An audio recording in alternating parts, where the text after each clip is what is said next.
The sun does not merely set on the African savanna 2 million years ago. It retreats, abandoning the earth to a primal and absolute cold. In the fading light of the late Pleistocene, the horizon bleeds a bruised purple, marking the end of the only safety known to the early hominids. This is a world where the celestial cycle dictates the rhythm of life and death, with brutal binary simplicity. The day belongs to the living, but the night belongs to the eaters of flesh. The vast grasslands which shimmered with golden heat only hours ago now transform into a monochrome landscape of grey, shifting shapes rapidly cooling under the indifferent gaze of the emerging stars. For the small band of Homo erectus huddled near the base of a withered acacia, the departure of the light is a recurring trauma, a sentence of blindness that leaves them exposed to the horrors of the dark. They are a fragile anomaly in this ecosystem, creatures that have stood up on 2 legs to see over the tall grass, only to realize that their upright posture makes them conspicuous silhouettes against the twilight sky. They possess no rending claws, no armored hide, and their canine teeth have shrunk to pathetic flat nubs, suitable only for chewing roots and scavenged meat. As the temperature plummets, stripping the heat from the air, their only defense is their number and the trembling warmth of their intertwined bodies. The wind shifts, carrying the dry, dusty scent of the savanna, mixed with the distinct musk-laden warning of a predator on the prowl. Somewhere in the deepening shadows, the Meganterion awakes, stretching muscles that have been coiled in slumber during the sweltering afternoon. This saber-toothed assassin is the architect of the hominid's nightmare, a creature evolved specifically to dismantle the anatomy of primates. Its coat is a seamless camouflage of tawny patterns that vanish into the dry brush, rendering it invisible until the moment of impact. It does not hunt with the frantic energy of a dog. It hunts with the terrifying patience of a ghost, moving with a silence that defies the dry, crunching vegetation underfoot. Inside the circle of the tribe, the anxiety is palpable, a chemical signal sweating from their pores that unfortunately acts as a beacon to the beast in the grass. The elders push the young into the center of the pile, a frantic biological imperative to shield the next generation from the teeth that wait in the dark. They have no walls, no caves in this open plain, and no weapon that functions effectively in zero visibility. A hand axe of chipped flint is a formidable tool in the sunlight, capable of breaking bone and stripping carcasses. But in the pitch black of a moonless night, it is merely a heavy rock held by a shaking hand that cannot see where to end strike. The sensory disparity between the hunter and the prey is the defining tragedy of this era, a mismatch that has culled the human lineage for thousands of years. The Meganterion possesses a tapetum lucidum, a reflective layer behind the retina that acts as a natural night vision amplifier, drinking in the faintest starlight to illuminate the world in crisp, high-contrast detail. To the cat, the humans are glowing, thermal targets, shivering and vulnerable. To the humans, the cat is nothing but a rumored shape in the void, a terror that exists only as a sound, the snap of a twig, the rustle of grass, or the low vibrating frequency of a growl that resonates in the chest cavity before it is heard by the ear. As the last sliver of the sun vanishes below the rim of the world, the temperature drops aggressively, forcing the tribe to burn precious caloric energy just to maintain body heat. Shivering is a violent reflex, a desperate attempt by the metabolism to generate warmth, but it also creates noise and movement, betraying their location to any ears tuned to the frequency of distress. The cold of the Pleistocene night is not merely a discomfort, it is a physical antagonist that stiffens the muscles and slows the reaction time, making the inevitable escape attempt even more futile. They are fighting a war on 2 fronts, the freezing atmosphere that wants to claim their heat, and the unseen monsters that want to claim their flesh. The darkness of this epoch is heavy, a tangible weight that presses down on the psyche of the early man, suppressing the developing consciousness of the species. There is no moon tonight, only the crushing canopy of the Milky Way, cold and distant, offering no illumination to the drama unfolding below. In this absolute blackness, the imagination of Homo erectus begins to fire, not with creativity but with the raw processing of threat scenarios. Every shadow is a potential death. Every gust of wind sounds like the breath of a killer. This fear is not a defect. It is a survival mechanism, a paranoid vigilance that has kept their ancestors alive long enough to breed. Yet tonight vigilance may not be enough. At the periphery of the encampment, the tall grass parts silently, yielding to the heavy muscular shoulders of the feline predator. The Meganterion lowers its center of gravity, pressing its belly into the dirt, its eyes locked on the outermost member of the huddled group. It calculates the distance with geometric precision, factoring in the burst speed required to cover the gap before the prey can scatter. The predator does not fear the humans. It respects their ability to throw stones, but it knows that in the dark the stone throwers are blind. It perceives the tribe not as a society or a family, but as a cluster of protein, a collection of slow-moving mammals that have foolishly remained on the ground after sunset. The silence of the savannah is deceptive. It is a silence pregnant with violence, a pause in the soundtrack of existence before the scream. The tribe ceases, their whispering, their breathing, shallow and controlled, as if by becoming still, they can cease to exist in the perception of the hunter. But they cannot hide their scent, and they cannot hide the heat of their blood. The alpha male of the group, a scarred individual who has survived 12 winters, grips a sharpened stick, peering uselessly into the abyss. He knows something is there. The hair on the back of his neck stands erect, a vestigial reaction from a time when his ancestors were furred, sensing the electricity of the ambush before it launches. This is the long night of the human species, a period of evolutionary history where man is distinctively the underdog, the victim in the food web. For millions of years, the night has been a time of retreat, of climbing trees or hiding in crevices, ceding the dominion of the earth to the creatures with sharper senses. The psychological scar of this era will remain with the species forever, manifesting in the modern human's instinctive fear of the dark, the irrational dread of the closet door left ajar, or the unknown space beneath the bed. That fear was forged here on this freezing plain where the darkness literally had teeth, and the failure to see meant the cessation of the bloodline. Suddenly, the stillness is shattered by a sound that bypasses the logic center of the brain and strikes directly at the reptilian core, the chuffing exhale of the great cat less than 10 meters away. The circle of bodies contracts tighter, a singular organism recoiling from the stimulus of death. The children bury their faces into the matted hair of their mothers. The men utter low, guttural warnings, brandishing their stones at the empty air. The Meganterion is testing them, using psychological warfare to induce a panic that will separate a weak individual from the protection of the group. It knows that a scattering herd is easier to harvest than a fortified knot of resistance. The wind picks up howling through the acacia branches above, masking the sound of the predator's final approach adjustments. The cold bites deeper, numbing the fingers that grip the primitive weapons, reducing the dexterity required for defense. The universe seems to conspire against the hominids, stripping them of light, warmth, and sensory input, leaving them with nothing but the raw will to endure. It is a siege of the senses, a blockade of the mind, where the enemy is everywhere and nowhere at once. The isolation is total. There is no help coming, no reinforcements, just the infinite stretch of the hostile wild. In the gloom, 2 orbs of reflected starlight suddenly appear, floating disembodied in the darkness, the eyes of the beast catching a rare photon and firing it back. The sight freezes the blood of the tribe. Those eyes are cold, devoid of empathy, analyzing the structural weakness of their formation. The predator has stopped stalking and has begun the final phase of the hunt, the selection. It is no longer a question of if the attack will come, but which specific life will be extinguished to feed the hunger of the epoch. The terror of the tribe shifts from the abstract fear of the unknown to the concrete, paralyzing fear of the inevitable. The atmosphere is thick with the musk of the cat, a pungent, acidic smell that overrides the dry dust of the plain. It is the smell of an apex predator, a chemical signature that signals the top of the food chain has arrived to cull the bottom. The humans, despite their growing brain size and their rudimentary tools, are reminded of their physical insignificance. They are soft, slow, and defenseless against a creature that is essentially a biological tank armed with serrated daggers. The stone in the hand feels impossibly light, a toy against the weight of the monster that is now coiling its hind legs, preparing to launch its massive frame through the air. The first scream tears through the night, not from the cat but from a young female who senses the movement before she sees it. The tension snaps. The order of the huddle disintegrates into chaotic shifting as instinct takes over the urge to run, fighting against the logic to stay together. But to run is to die. The darkness outside the circle is the domain of the beast.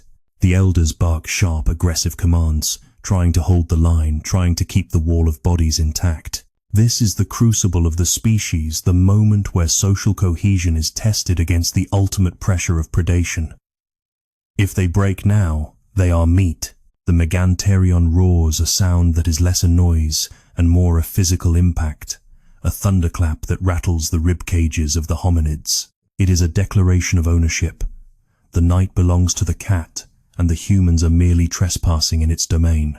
The roar serves to disorient, to overload the auditory senses of the prey, creating a split second of paralysis. In that frozen moment, the beast becomes a blur of motion, a shadow detaching itself from the background to become a projectile of death. The barrier between safety and slaughter has evaporated.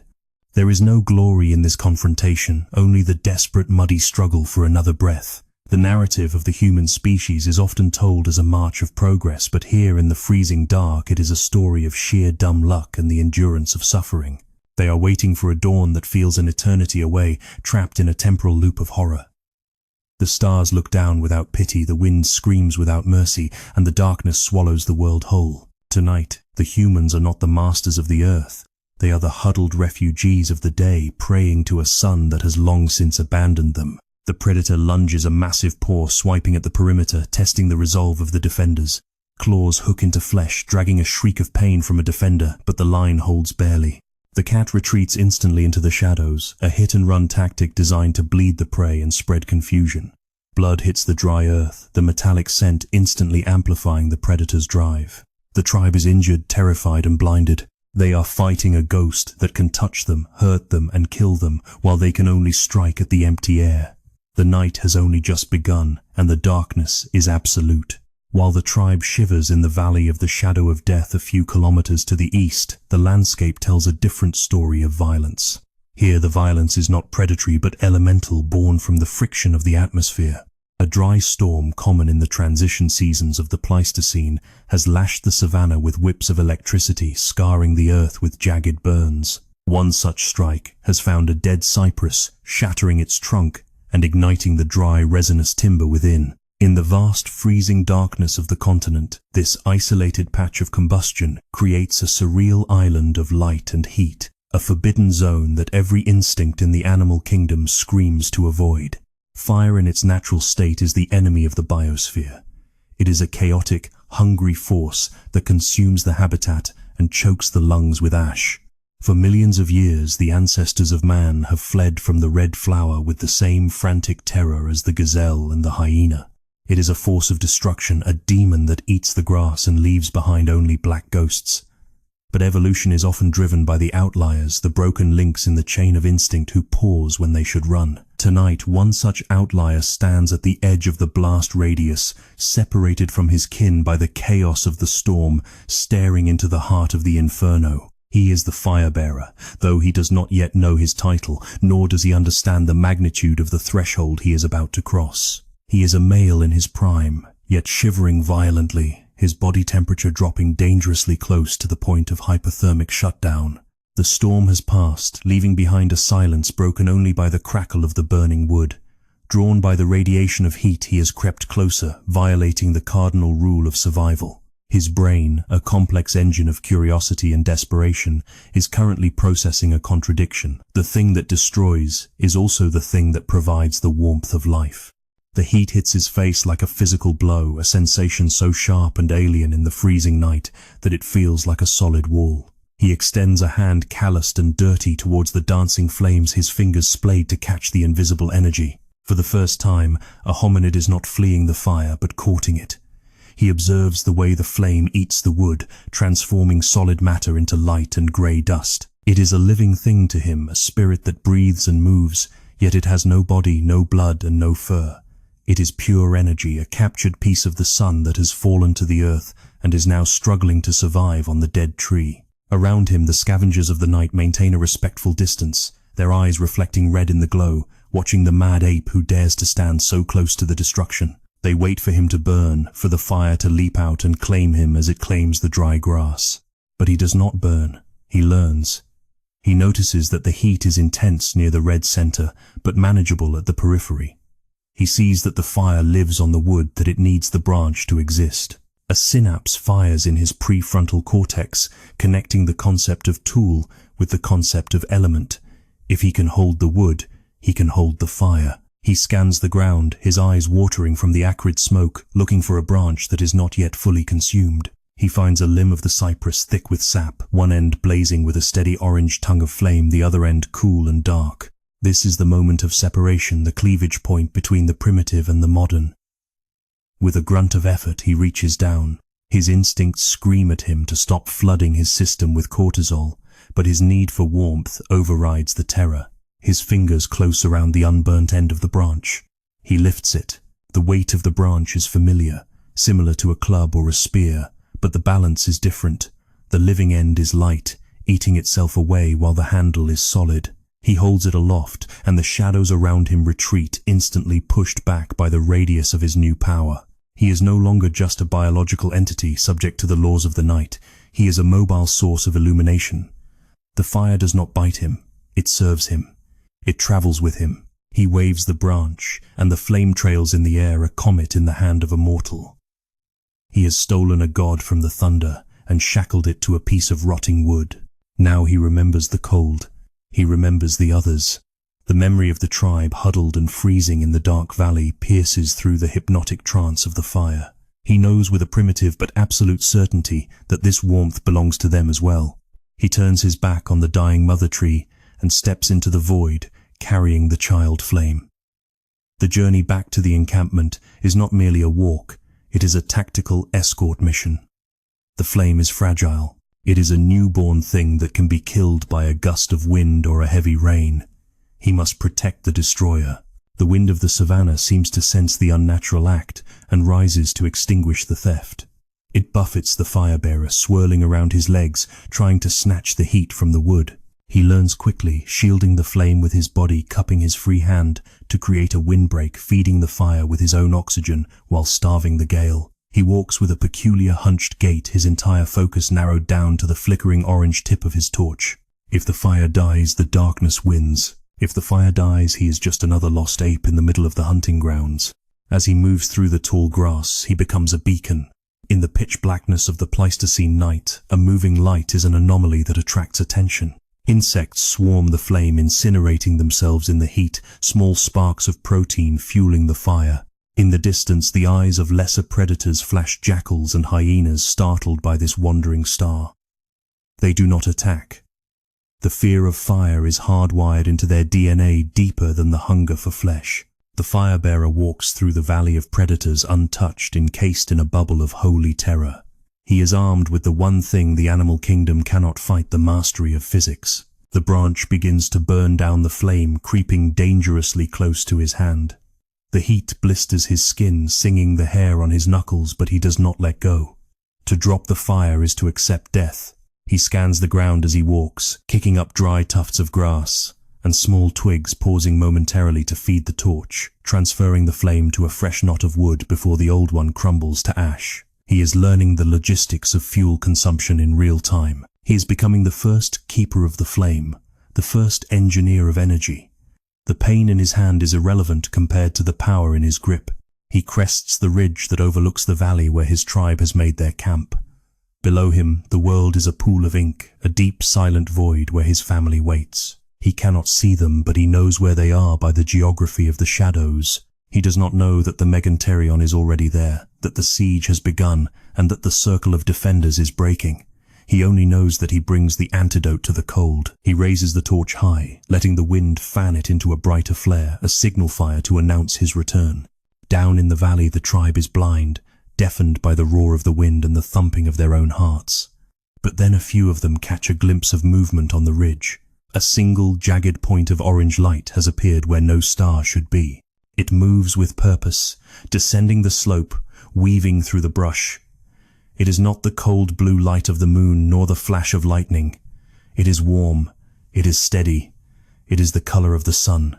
Confusion ripples through the huddled mass. They do not understand what they are seeing, but the sight of the light triggers a dormant hope, a break in the suffocating psychological pressure of the dark. The Meganterion, crouching in the tall grass at the edge of the camp, also sees the light. Its ears swivel back, its pupils contracting painfully as the brightness cuts through its sensitive night vision. This is outside of its predatory programming. Prey does not glow.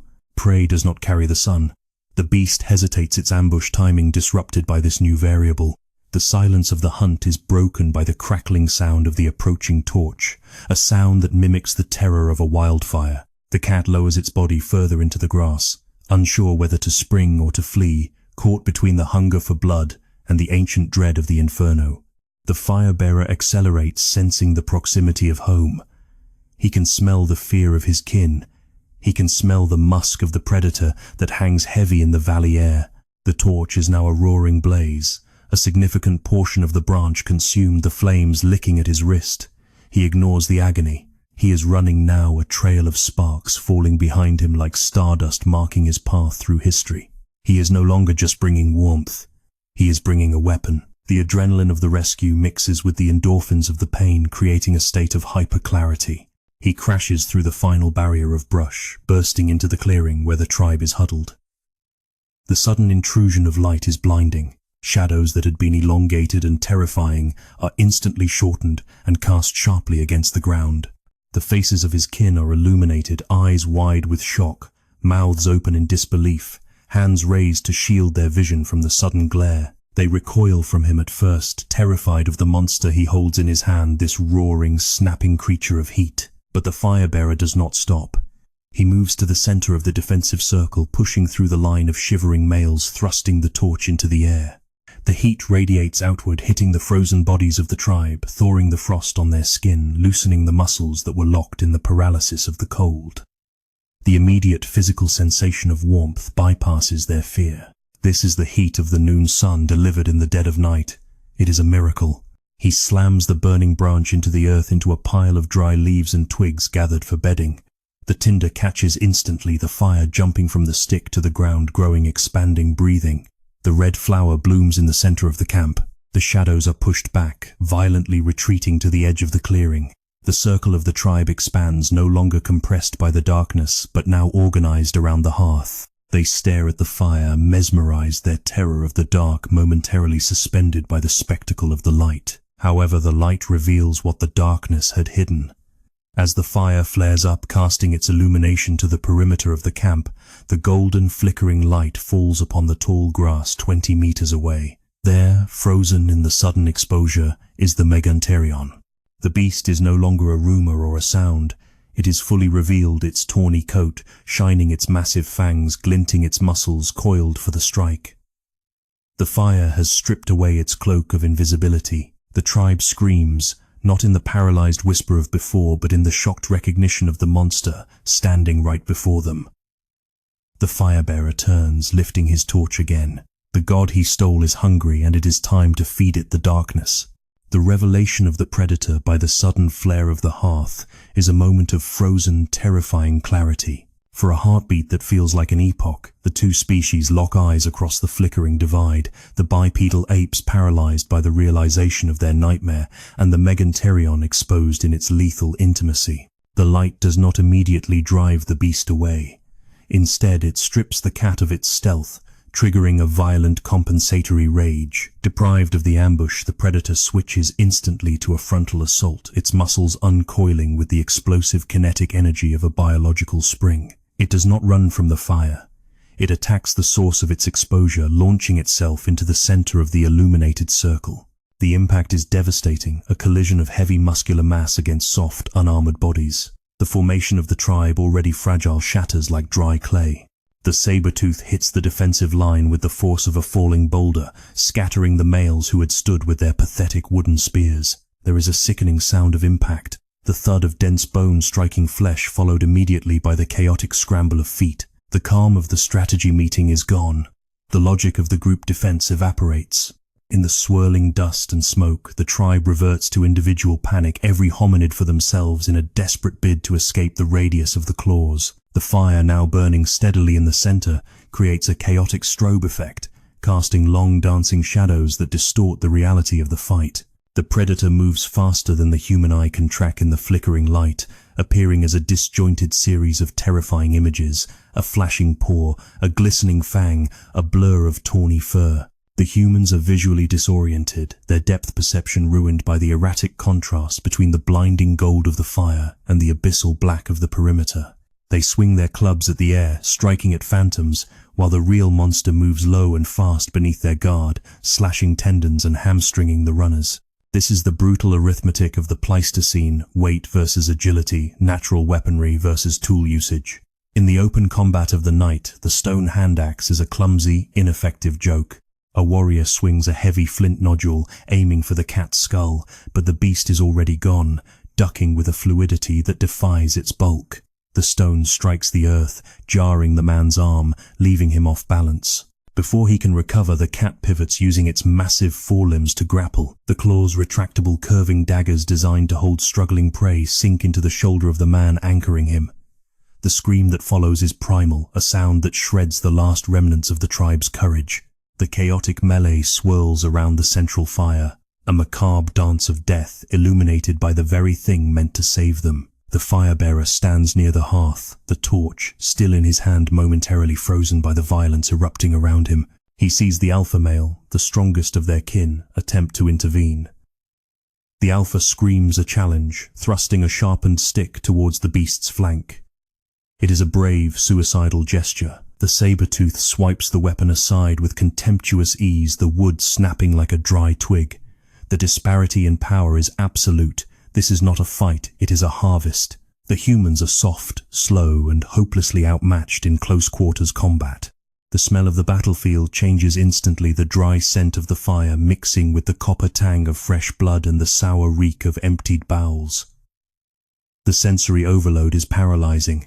The noise is deafening, the roaring of the cat, a sound that vibrates in the diaphragm, competing with the high-pitched shrieks of the women and children fleeing into the darkness. But fleeing is death. The darkness is where the mate of the hunter might be waiting. They are trapped in the ring of light, forced to share a small, illuminated stage with their executioner. The sanctuary of the camp has become a slaughterhouse. The Meganterion isolates a victim, a young male, who had tripped over the bedding in his panic. The predator is efficient, wasting no movement. It pins the human to the ground with its massive paws, the weight of the cat crushing the breath from the boy's lungs. The saber teeth, those iconic twin blades of evolution, are positioned for the kill bite. The cat opens its jaws to an impossible angle, preparing to drive the canines into the soft tissue of the throat, severing the jugular and windpipe in a single surgical strike. This is the end result of millions of years of predatory refinement. The perfect killing machine about to function exactly as designed. The tribe watches in horror, helpless. They have no projectiles, no bows, no iron. They are witnessing the extinction of their genetic line, one life at a time. The psychological weight of this moment is crushing. It confirms their deepest fear that they are nothing but food, that their intelligence and their upright walking are meaningless anomalies in a world ruled by teeth. The hierarchy of nature is being violently enforced. The boy on the ground ceases to struggle, his eyes wide, reflecting the firelight, waiting for the dark curtain to fall. The beast lowers its head, the growl rumbling deep in its throat like distant thunder. But the variable has changed. The fire-bearer, shaking off his paralysis, realizes that the stick in his hand is not just a carrier of light. He looks at the fire eating the wood, feeling the intense heat radiating against his own skin. He realizes that the fire hurts. It bit his hand earlier. It devours the tree. If it can hurt him, it can hurt the beast. This is a leap of cognitive logic that transcends simple tool use. It is the weaponization of a natural force. He does not throw the stone. He does not thrust the spear. He grips the burning brand with both hands, the knuckles white, and steps forward. He screams not a scream of fear, but a roar of aggression, mimicking the sound of the predator. It is a sound that Homo erectus has never made before, a sound of dominance. He charges across the few meters, separating him from the killing ground. The Meganterion, focused on the throat of its prey, hears the rushing footfalls and turns its head, expecting another weak monkey with a stick. What it sees instead is a rushing wall of flame. The fire-bearer does not hesitate. He lunges, thrusting the burning end of the heavy branch directly at the face of the monster, aiming for the sensitive wet nose and the wide, dilated eyes. The contact is immediate and violent. The fire meets the fur. There is a distinct sizzling sound as the intense heat singes the whiskers and the hair around the cat's muzzle. The flame does not bounce off like a stone. It clings, it flows, it transfers its energy instantly to the flesh. The biological reaction is instantaneous. The Meganteron is a creature of instinct, and its instinct for fire is terror. The heat sears the sensitive nerve endings in its face, blinding it with sudden brightness and pain. The kill bite is aborted. The jaws snap shut on empty air as the beast recoils, its head jerking back violently to escape the stinging heat. For the first time in the history of the night, the predator screams in pain caused by the prey. It is a high-pitched, confused yowl that shatters the rhythm of the attack.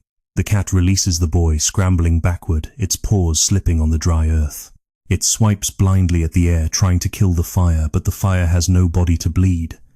The fire-bearer does not retreat. He presses the advantage, swinging the torch in wide, violent arcs, creating a barrier of sparks and heat. He is no longer a man. He is a dragon wielding the breath of the volcano. The dynamic of the fight has inverted in a single second. The smell of singed hair fills the camp, a pungent, unnatural odor that confuses the predator's olfactory senses. The cat sneezes, shaking its massive head, trying to clear the blinding after-images from its retinas. It is confused. It understands bone, muscle, and fear. It does not understand this biting light that burns without teeth. The fire-bearer stands over the fallen boy, planting his feet, waving the torch like a sword. He shouts again, and this time the other members of the tribe stop running. They see the monster flinch. They see the invincible shadow recoil from the light. The spell of the apex predator is broken. The cat circles, hissing, its ears flattened against its skull. It is furious but wary. The psychological dominance has shifted. The fire represents a force that the cat cannot intimidate, cannot grapple, and cannot kill. The fire-bearer lunges again, emboldened by the beast's hesitation. He thrusts the torch towards the cat's flank, singing the fur again. The beast snarls and leaps back, putting distance between itself and the heat. The circle of the fight has expanded. The humans are no longer the huddled victims in the center. They are pushing the darkness back. The rest of the tribe, witnessing this miracle, feels a surge of adrenaline that overrides their panic. The cognitive realization spreads like a contagion. The fire is a weapon. The alpha male, nursing his bleeding shoulder, scrambles to the central hearth. He grabs another thick branch, thrusting it into the coals of the main fire until it catches. Another female does the same. Then another. They are not waiting for instructions. The visual lesson is absolute. They are arming themselves. The single torch becomes 2, then 3, then 5. The camp transforms into a phalanx of light. The Meganterion is now facing not a group of defenseless apes, but a coordinated wall of fire. The darkness that was its ally has been banished. The flickering light reflects in its eyes, not as prey signals, but as a blinding, painful aggression. The beast crouches low, growling, but the growl has lost its authority. It is the defensive sound of a creature that realizes it has made a mistake. The ancient equation of the hunt, predator versus prey, has been rewritten by the introduction of the third variable, energy. The night air crackles with the sound of burning wood and the heavy breathing of the men who have found their courage. The fire-bearer steps forward again, leading the line. He does not stop. He pushes the flame into the face of the enemy. The confrontation has escalated from a biological struggle to a mythological one. It is the first war of the elements fought on a dusty patch of African soil. The cat snaps its jaws, swiping a massive paw that comes within inches of the fire-bearer's chest, but the heat forces it to pull back. The reach of the fire is longer than the reach of the claw. The humans are shouting now, a collective, rhythmic chanting of aggression, a vocal wall to match the wall of flame. They are driving the beast out. This is the turning point of the epoch. The physical reality of the saber-tooth, its weight, its speed, its lethal evolution, is rendered obsolete by the chemical reaction on the end of a stick. The beast is confused, blinded, and burned. The certainty of the meal has vanished, replaced by the primal urge to preserve its own sight and skin. The Meganterion takes a step back, then another. It looks for a gap in the wall of light, but there is none. The humans have closed ranks, united by the fire. The collision of fang and flame has occurred, and for the first time the fang has dulled. The standoff in the clearing represents a shattering of the established natural order, a glitch in the ecological matrix that has held firm for eons. The Meganterion, a biological machine perfected for the ambush of soft-skinned mammals, finds itself confronting a phenomenon that defies its ancestral memory. The fire is not merely a barrier. It is an aggressive, dynamic entity that moves with the prey. The cat's pupils evolved to gather the faintest photons of starlight, are now pinned into painful vertical slits, overwhelmed by the searing proximity of the torches.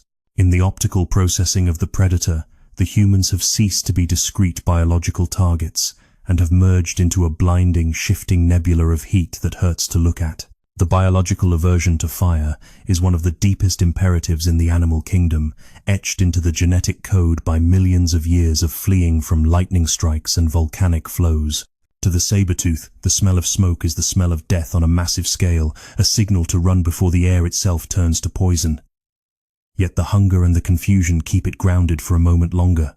It swipes a massive paw at the nearest torch, a reflex action to bat away the annoyance. The paw meets the burning wood, and the sensation is not the yielding softness of flesh, but the biting instantaneous agony of thermal conductivity. The beast yanks its limb back with a hiss, the pads of its foot scorch the lesson learned in a fraction of a second. The fire-bearer, seeing the hesitation in the monster, understands the power dynamic has shifted. He does not lower the branch. He steps forward, a guttural roar ripping from his throat, a sound that carries the weight of pent-up terror released as aggression.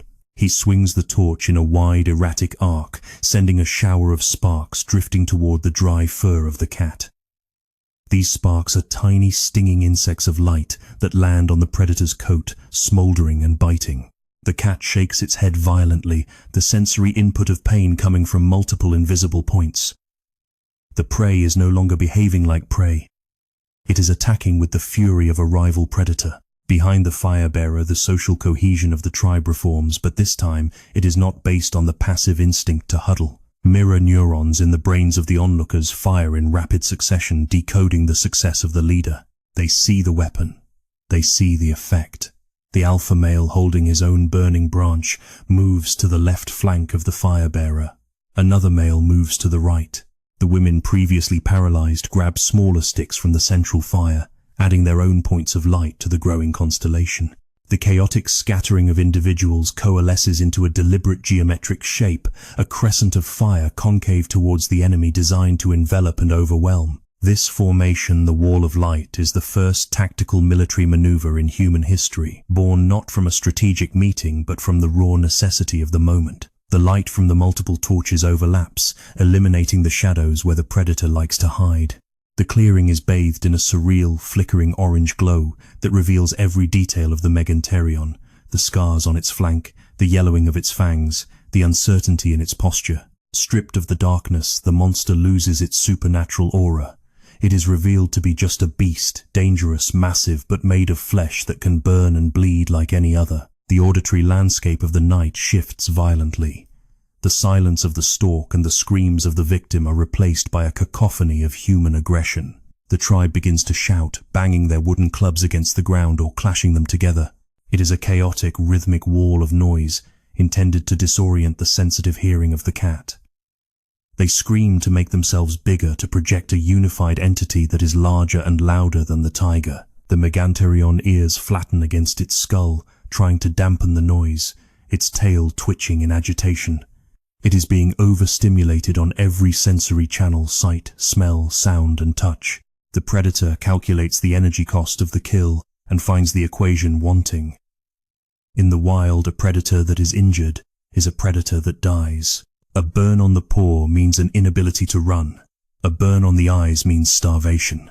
The risk of engaging this burning herd has skyrocketed past the threshold of survival logic. The cat lowers its center of gravity, baring its teeth in a final defensive display, a warning that it is still lethal if cornered. But the display is hollow. It is the posturing of a king who has lost his crown. The humans do not back down. They advance one step, then another, the heat of their torches pushing a wave of hot air against the face of the beast. The fire-bearer lunges again, emboldened by the collective presence of his kin. He thrusts the torch like a spear, aiming for the cat's open mouth. The flame comes dangerously close, singeing the sensitive whiskers that act as the cat's tactical sensors. The beast snaps its jaws shut and scrambles backward, its claws tearing up the earth in a frantic attempt to gain traction. The retreat has begun. It is not a dignified withdrawal. It is a scramble of panic. The apex predator, the ruler of the Pleistocene night, is being herded like cattle by the weakest primates on the savannah. The sight of the monster retreating triggers a surge of dopamine and adrenaline in the tribe that is almost intoxicating. They have broken the law of the food chain. They chase the beast not far, but just enough to drive it beyond the perimeter of the light. They throw stones and burning sticks after it, projectiles of defiance chasing the shadows. The burning branches arc through the night sky, landing in the grass, creating small pockets of fire that act as boundary markers. The message is chemical and visual. This territory is now claimed by the red flower. The Meganterion reaches the edge of the tall grass and vanishes its tawny coat, blending instantly back into the dark. But it does not stop. The memory of the heat is fresh on its skin. It runs, putting kilometers between itself and the unnatural anomaly of the burning camp. It will seek easier prey tonight, grazing antelopes or sleeping baboons, creatures that do not hold the sun in their hands. The beast has been evicted from its hunting ground, not by superior strength, but by a superior manipulation of physics. The darkness, once its ally, now feels empty and cold compared to the searing power it just witnessed. Back in the circle, the humans stop their advance. They do not pursue the beast into the deep dark. The fear is suppressed, not erased. They stand at the edge of the light chests, heaving their breath visible in the cold air, their torches still held high. The silence rushes back in to fill the void left by the screaming, but it is a different kind of silence. It is not the silence of waiting for death. It is the silence of victory. The crackle of the torches and the central fire is the only sound, a comforting rhythmic percussion that confirms they are still alive. The fire-bearer lowers his torch, watching the flame dance on the wood. He looks at his hand, unburned, then at the darkness where the tiger fled. He realizes that the stick is not magic. It is a tool that requires maintenance. The flame is dying down, eating the last of the resin. He turns and walks back to the central fire, plunging the tip of his torch into the heart of the blaze to renew it. The others watch him, then follow suit. It is a ritual born in seconds, the feeding of the weapon. They understand now that the light must be maintained, that the fire is a living companion that requires sacrifice in the form of wood to offer protection in the form of light. The boy who had been pinned by the beast sits up trembling, checking his body for wounds.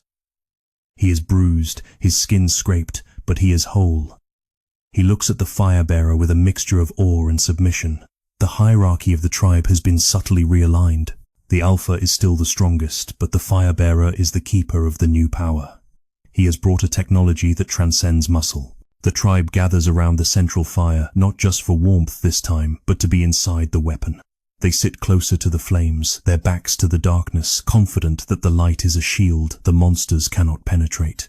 The psychological impact of this event on the developing human brain cannot be overstated.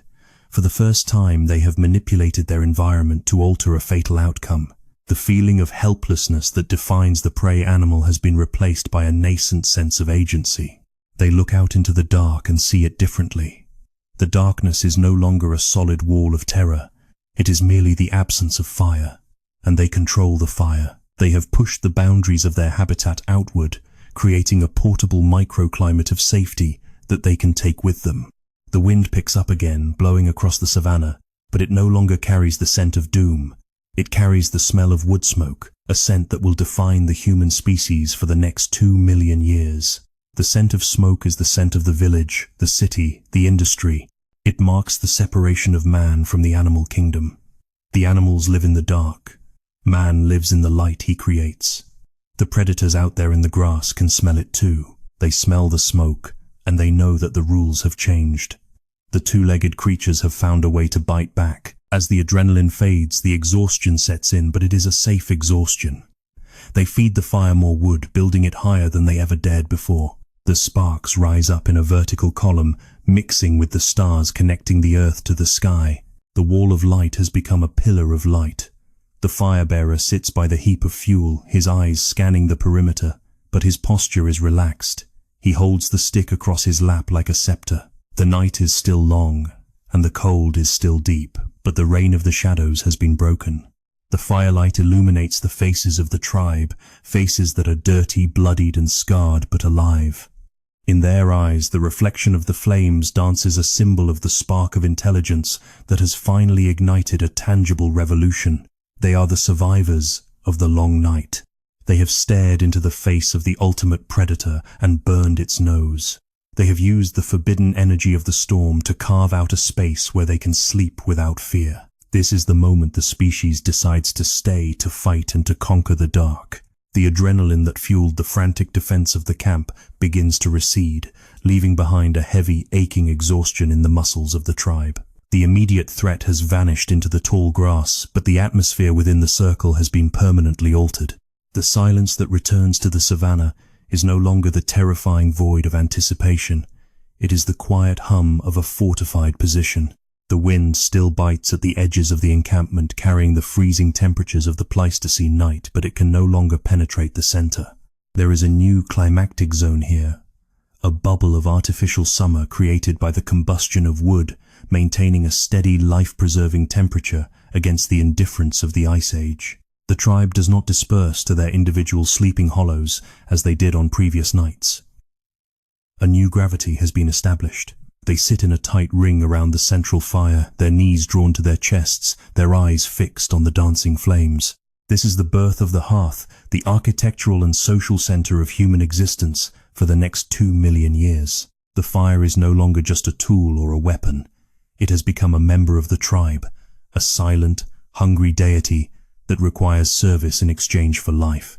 The chaotic pile of burning branches is reorganized by the elders, the fuel distributed with care to ensure the light lasts until the dawn. For the young male who was nearly taken by the Meganterion, the fire is a source of profound physical and psychological therapy. He sits closest to the warmth, the heat soothing the bruising on his ribs, the light chasing away the phantom images of the predator's fangs. In the old world before this night, a wounded animal was a dead animal, abandoned or consumed. But here, in the glow of the red flower, recovery is possible. The fire provides the calorie-saving warmth that allows his body to direct its energy toward healing rather than shivering. It is the first primitive hospital, a sterilized zone where the cold fingers of death are kept at bay. The fire-bearer, now the de facto guardian of the spark, sits slightly apart, his gaze alternating between the fuel supply and the surrounding dark. He realizes that their victory comes with a burden: the fire must be fed. It is a voracious beast that eats trees to survive. This realization sparks the beginning of logistics, of planning ahead. Tomorrow they cannot simply forage for food. They must also forage for fuel. The economy of the tribe has shifted from a singular focus on calories for the stomach to a dual focus on calories for the body and wood for the fire. The labor of survival has doubled, but the reward is the conquest of the night. As the hours pass, a profound physiological shift occurs among the huddled group. For eons, primates have slept fitfully, constantly waking to scan for threats, their brains never fully disengaging from the sensory input of the environment. This light sleep limited their cognitive development, trapping them in a cycle of stress. But tonight, protected by the wall of light and the heat that repels the beasts, the tribe begins to drift into a state of paralysis known as REM sleep. They fall into a deep comatose slumber that was previously suicidal in the open wild. In this deep sleep, the brain is free to dream, to consolidate memory, to process the complex data of the day without the interference of survival anxiety. It is in the safety of the firelight that the human mind begins to expand, forging the neural pathways that will eventually lead to language art and complex strategy. The fire allows them to dream of things that do not yet exist. The saber-toothed tiger, prowling miles away in the cold, dark sleeps with one eye open, trapped in the rigid biological imperative of the hunter. The humans, however, have bought themselves the luxury of unconsciousness, and in doing so, they have unlocked the future of their intelligence. The dynamic between the tribe members also undergoes a subtle, permanent transformation. Facing inward toward the fire, rather than outward toward the dark, they look at each other. The firelight illuminates the faces of their kin, revealing micro-expressions and emotions that were invisible in the gloom. Communication shifts from the guttural warnings of the hunt to the softer rhythmic sounds of social bonding. They groom each other, they share scraps of food, they murmur in the low light. The campfire becomes the stage for the first stories, the first recounting of the battle where the fire-bearer's actions are pantomimed and celebrated. The oral tradition is born here in the warmth of the first victory. Outside the circle, the ecosystem of the African savanna reacts to this new anomaly. The nocturnal predators, the hyenas, the leopards, the lions, give the burning camp a wide berth. They smell the smoke, a scent that signals a force of nature they cannot comprehend. The fire creates a territorial marker more potent than any scent marking. It declares that this patch of earth has been seceded from the laws of the wild. The humans are no longer nomadic refugees fleeing the sunset. They are colonists staking a claim to a fixed point in space and time. The concept of home begins to crystallize not as a place, but as a condition of warmth and light, created by their own hands. The fire-bearer feeds another heavy log into the heart of the blaze. Sparks rise up, swirling in the convection current, disappearing into the vast star-studded canopy above. He watches them go, his eyes tracing the connection between the fire on the ground and the fire in the sky. He does not know what the stars are, but he feels a kinship with them now. He holds a piece of their power. This Promethean moment separates his species from every other living thing on the planet. The divide is no longer between strong and weak or fast and slow. It is between those who use fire and those who fear it. The night deepens, the temperature dropping to its nadir before the dawn. The frost settles on the grass beyond the perimeter, turning the savanna into a crystalline landscape of silver and black. Yet inside the circle, the air is dry and toasted. The heat radiates into the soil, creating a thermal battery that warms the sleeping mats. The tribe sleeps in a tangle of limbs, a single collective organism, breathing in rhythm with the pulsing of the embers. They are safe. The anxiety that has defined their existence for millions of years has been temporarily suspended. This security allows for the survival of the vulnerable. In a fireless world, the weak infant, the injured hunter, or the elderly matron would be culled by the cold or the predator, but the fire protects them all. The grandmother, whose teeth are worn down and whose joints ache with the damp, sleeps soundly near the coals. Her knowledge, her memory of where the water roots grow and which berries are poisonous is preserved for another day. The fire extends the lifespan of the individual, allowing for the accumulation of wisdom. The library of human knowledge begins to grow stored in the minds of elders who are kept alive by the artificial summer of the hearth. As the first grey light of dawn begins to bleed into the eastern horizon, the fire is still burning, a bed of glowing red coals that pulses with potential energy. The sun rises, reclaiming the world from the shadows, but its arrival feels different today. It is no longer the sole source of salvation. The humans wake, stretching their warm limbs, greeting the day not as survivors of a catastrophe, but as rested masters of their domain. The fear of the approaching sunset has been broken. They know now that when the sun goes down again, they have the power to bring it back. The firebearer stands banking the coals with ash to preserve the heat for the evening. He picks up his burnt branch, the carbonized wood, black and hard the first charcoal. He looks at the surrounding landscape, the vast, indifferent wilderness that stretches to the horizon. It is still dangerous. The beasts are still there. The hunger is still real. But the balance has shifted. He looks at his hands, seeing not just claws for gripping, but tools for creating. He has touched the forbidden element and lived. He has rewritten the contract of existence. The smoke from the dying fire rises in a thin, straight column marking the location of the tribe against the pale morning sky.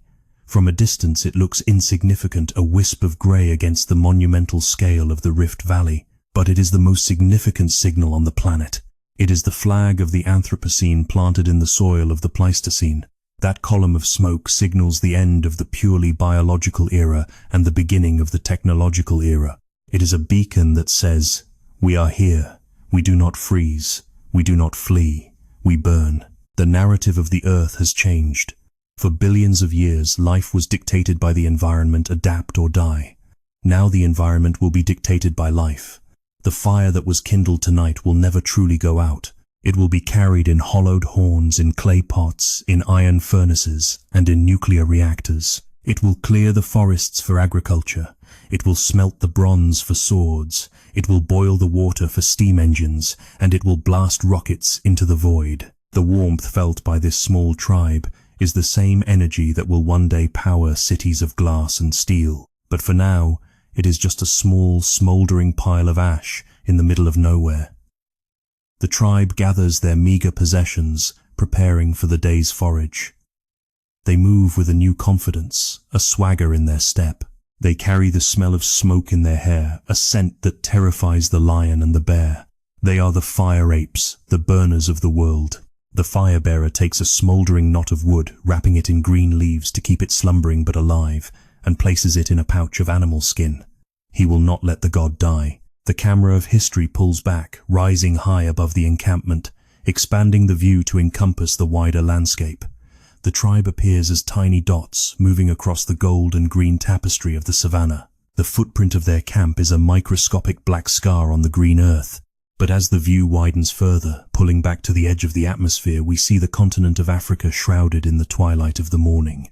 It is a dark, vast landmass, wild and untamed. Yet there is a difference. In the vast, crushing darkness of the prehistoric world, there is now a single, persistent point of light. It is a tiny, flickering candle in an infinite night, fragile and solitary. But it is there, and it is spreading. The darkness presses in, but the light pushes back. The long siege of nature is over. The reign of man has begun. The fire burns, and with it the promise that we will never again be afraid of the dark.